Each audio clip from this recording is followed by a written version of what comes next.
Fala pessoal, tudo bem? Sejam bem-vindos a mais um vídeo aqui do canal. E o vídeo de hoje é extremamente interessante. Você vai gostar muito, você vai mudar o seu conceito de reprodução e criação de peixes ornamentais. Vou explicar para vocês, baseado em minha experiência e meus estudos, como criar, como modificar, como melhorar um peixe, qual o caminho para fazer isto.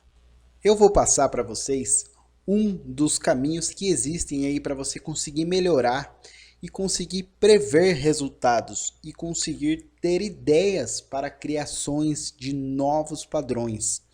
Você começa a virar um computador e começa a calcular quais serão os próximos passos. E eu vou explicar e você vai entender porque eu estou falando dessa maneira. Quando você compra um peixe ou você adquire qualquer peixe, você precisa anotar, precisa catalogar os seus peixes, anotar o local de onde ele veio, se possível, anotar e guardar fotos dos pais, fotos dos peixes quando chegaram, anotações, mapeamento genético. Cada peixe que chega na sua estufa, você precisa saber a origem e quem eram ou quais eram os pais, como eles eram. Isso é muito importante saber.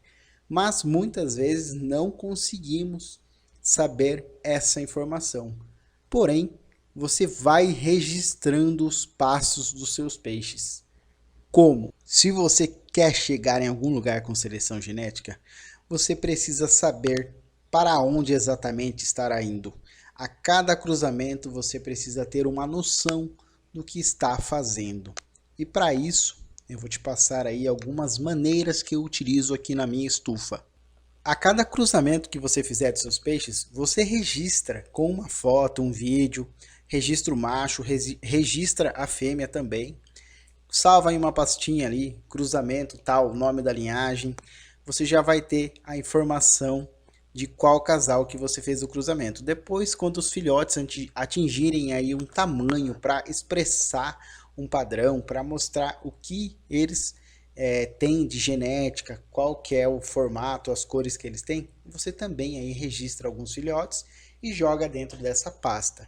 Então você já vai ter um mapeamento daquele cruzamento. Em breve, mais para frente, que você cruzar esse mesmo macho que tem uma característica determinada com uma outra fêmea diferente, você vai saber também o que ele vai transmitir para essa fêmea. É ideal que você vá conhecendo os antepassados dos seus peixes. Sempre tire cria aí de peixes que têm cruzamentos parecidos, não cruzamentos muito misturados. Por exemplo, Red Marlboro com Red Royal, isso daí seria interessante para você. Não Red Marlboro com Blue Diamond, por exemplo. Senão você não vai conseguir mapear aí os próximos resultados. Nem um Red Marlboro com Red Turquesa. Enfim, você precisa padronizar os cruzamentos e fazer o registro dos resultados. Muitas vezes é preciso cruzar aí um peixe totalmente diferente com o seu peixe para saber ou para tentar criar algo novo. Muitas vezes você garimpando consegue ter uma ideia do que você pode criar de novo. Mas com o tempo, você vai registrando aí os cruzamentos dos peixes e vai pulando a cada geração, você vai conhecendo todos os antepassados. Você vai estar na quarta, na quinta geração, fica muito fácil de entender o que os peixes transmitem. Então você começa a ter uma criatividade para criar novas coisas, entendeu? Você começa a entender que aquele peixe transmite determinado desenho, que aquela fêmea transmite determinada cor ou determinado padrão. É só um exemplo que eu estou dando para vocês. Aí você começa a ter mais ideias para novas criações. Você começa a entender o que sobrepõe em cima do que. Por exemplo, qual linhagem é dominante, qual linhagem é recessiva. Você começa a entender qual das linhagens elas se misturam ou trocam as cores. Isso é bem legal. E é preciso praticar. Algumas coisas não tem como misturar. Se você é um excelente criador de gups, você não consegue chegar e ser um excelente criador de acaradisco. Por exemplo, um melhorador de gup, eu quero dizer. Ele não consegue chegar já melhorando uma cara-disco logo de cara. E são coisas que você não vai encontrar em livro algum. Você encontra algumas literaturas bem pobres, mas o que você precisa fazer é praticar. Você precisa ter o conhecimento de cálculo na sua cabeça. Você começa a cruzar algumas linhagens e começa a entender o que elas transmitem. E espécies de peixes diferentes dão resultados diferentes. Um criador de King não consegue melhorar logo de imediato uns discos. Ele precisa criar muito a cara disco, precisa entender as dominâncias primeiro. Não é igual. As cores de gup, de disco, de King não transmitem da mesma maneira. Não são dominantes como por exemplo, os gups têm a dominância deles. Eles têm o poligenismo deles, que eles conseguem carregar várias características. Os discos não conseguem fazer isso. Não como os gups conseguem fazer, carregar ali um gene Dumbo, carregar um corpo todo desenhado de cobra, carregar vários cauda, cores, uma mistura ali, cor sobre cor, muito misturado. Os gups conseguem fazer coisas fantásticas. Eles conseguem aí expressar resultados aí nos cruzamentos maravilhosos.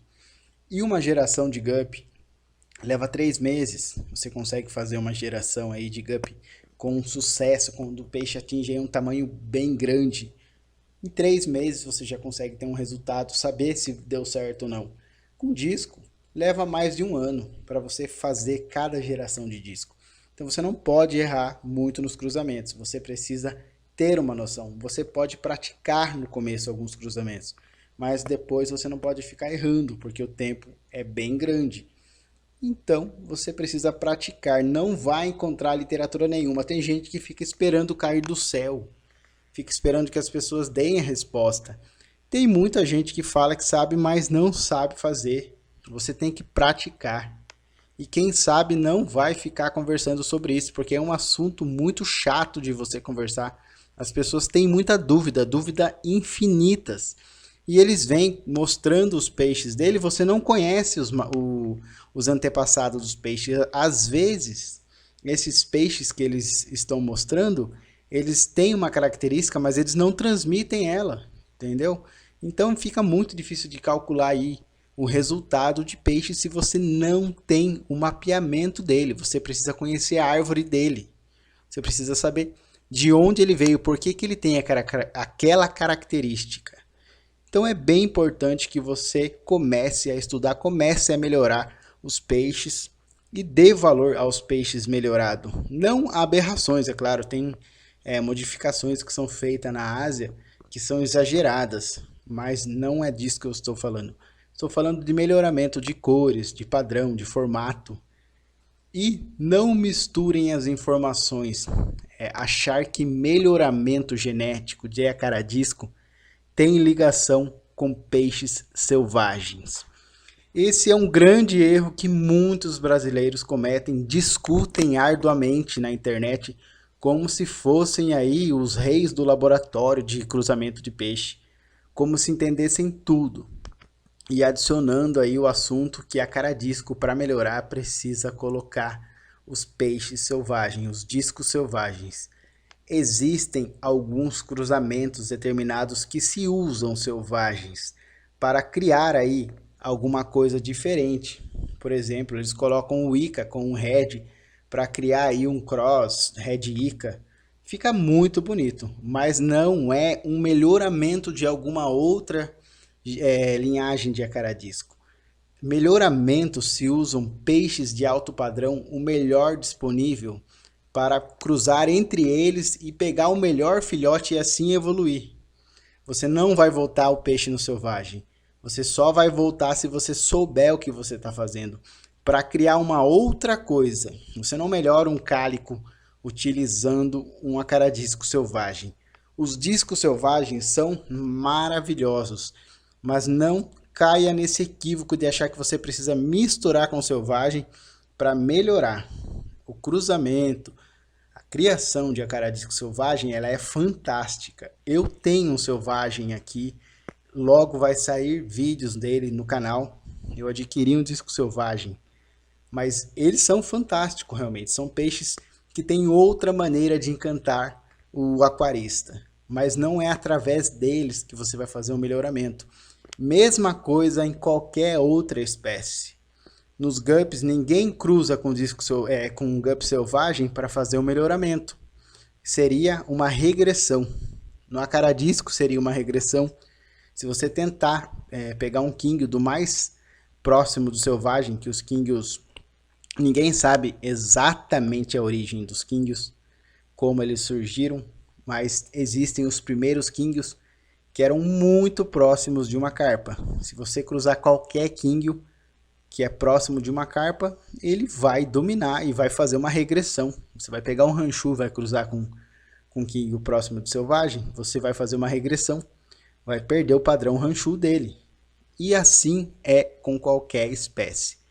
Porém, existem algumas espécies que os selvagens estão melhores que os criados. Existem alguns casos, sim.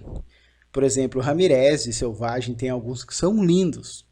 Acaradisco selvagem, mas estude, pratique, não espere cair do céu e faça melhoramento, porque isso agrega muito valor aos seus animais.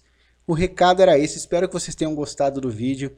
Quem gostou, se inscreve no canal, deixa um joinha, compartilha o vídeo com o máximo de pessoas. Muito obrigado a todos e até o próximo vídeo.